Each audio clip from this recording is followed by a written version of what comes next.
નમસ્કાર, આપ જોઈ રહ્યા છો નેશન પ્લસ ન્યૂઝ. હું છું આપની સાથે હેતલ ભગત. વડોદરા શહેર ભાજપ દ્વારા આજે મીડિયા જગતના મિત્રો સાથે સ્નેહ મિલનનો એક વિશેષ કાર્યક્રમ આયોજિત કરવામાં આવ્યો હતો. ઇલેક્ટ્રોનિક્સ મીડિયાના પત્રકારો સાથેના આ સંવાદમાં પક્ષના હોદ્દેદારોએ પત્રકારત્વના મહત્વને બિરદાવ્યું હતું. વડોદરા મહાનગર ભારતીય જનતા પાર્ટી દ્વારા આજે એક સૌહાર્દપૂર્ણ વાતાવરણમાં ઇલેક્ટ્રોનિક્સ મીડિયાના પત્રકારો માટે સ્નેહ મિલન કાર્યક્રમ યોજાયો હતો.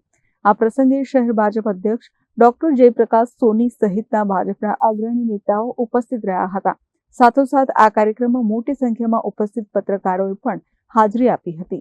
આ કાર્યક્રમમાં ડોક્ટર જયપ્રકાશ સોનીએ પત્રકારો સાથે સ્નેહ મિલન કરીને આનંદ વ્યક્ત કર્યો હતો અને મીડિયાના મિત્રોની પ્રગતિ માટે પક્ષ તરફથી શુભકામનાઓ પણ પાઠવી હતી. ભારતીય જનતા પાર્ટી વડોદરા મહાનગર દ્વારા આજે ઇલેક્ટ્રોનિક્સ મીડિયાના પત્રકારોનું સ્નેહ મિલનનો કાર્યક્રમ આયોજિત કરવામાં આવ્યો હતો. અમારા આમંત્રણને માન આપીને ખૂબ મોટી સંખ્યામાં પત્રકારો ઉપસ્થિત રહ્યા એ બદલ હું સૌનો ખૂબ ખૂબ આભાર વ્યક્ત કરું છું, આનંદ પણ વ્યક્ત કરું છું. પત્રકાર જગત એ સત્યને ઉજાગર કરનારું જગત કહેવાય છે. આપના આ ચેનલને એવી શુભકામનાઓ પાઠવું છું કે આપ જે કામ કરી રહ્યા છો એમાં ખૂબ પ્રગતિ કરો એવી મારા તરફથી શુભકામનાઓ છે. સાથે સાથે ભારતીય જનતા પાર્ટીના ઉમેદવારો ચયન કરવા માટેની પ્રક્રિયાનો આરંભ થયો છે. આવતીકાલથી એટલે કે પહેલી અને બીજી 2 દિવસ નિરીક્ષકશ્રીઓ આવવાના છે. ઝોન વાઇઝ વ્યવસ્થા ગોઠવાઈ છે. વડોદરા મહાનગરના પેજ ઉપર આનું આયોજન મૂકવામાં આવ્યું છે.